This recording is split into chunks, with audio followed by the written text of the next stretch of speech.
Assalamualaikum warahmatullahi wabarakatuh. Perkenalkan, nama saya Lala Puspitastari dan rekan saya yang bernama Gadis Ramadhani.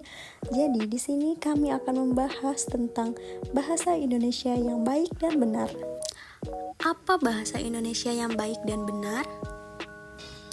Jadi, bahasa Indonesia yang baik dan benar adalah bahasa yang sesuai dengan situasi dan kondisi, meliputi tempat, waktu, pelaku bahasa, dan juga tujuan. Pertama, sesuai tempat dan waktu.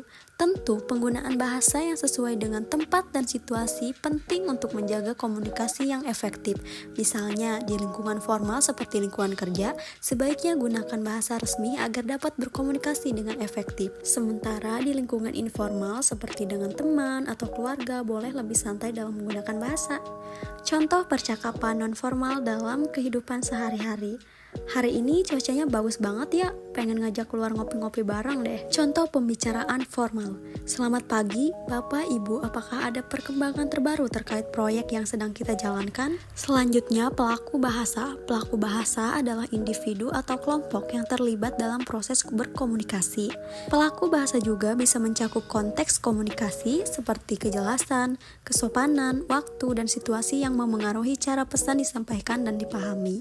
Selanjutnya yaitu tujuan bahasa Indonesia yang baik dan benar. Tujuannya yaitu bahasa yang baik melibatkan efektivitas komunikasi, yaitu kemampuan untuk menyampaikan ide atau informasi dengan jelas kepada penerima pesan. Selain itu, tujuan bahasa yang baik adalah menciptakan pemahaman dan hubungan positif antara pelaku bahasa dan audiensnya. Kaidah-kaidah kebahasaan. Yang pertama, ejaan. Kaidah ejaan adalah keseluruhan peraturan tentang bagaimana aturan penulisan suatu kata. Contoh pada huruf kapital. Penggunaan huruf kapital di awal kalimat, nama orang, tempat, hari, dan bulan. Yang kedua, fonologi. Fonologi merupakan sistem bunyi dalam bahasa Indonesia atau dapat juga dikatakan bahwa fonologi adalah ilmu tentang bunyi bahasa. Contoh, penekanan kata. Dia pergi ke toko. Dia pergi ke toko. Dalam kalimat pertama, penekanan kata pada pergi menyoroti tindakan. Dalam kalimat kedua, penekanan pada ke menyoroti tujuan pergi. Yang ketiga, morfologi. Morfologi adalah cabang linguistik yang mempelajari struktur internal kata dan cara kata-kata dibentuk dari bentuk dasar. Berikut adalah contoh morfologi bahasa. Yang pertama, prefiks. Dalam kata tidak bahagia, tidak adalah prefiks yang menambahkan makna negatif pada kata bahagia. Yang kedua, sufiks. Dalam kata berlari, adalah sufiks yang menunjukkan tindakan atau keadaan melarikan diri. Yang ketiga, infiks. Dalam bahasa Indonesia, ada perubahan bentuk kata melalui infiks, seperti bermain, dari kata dasar main. Yang keempat, sintaksis.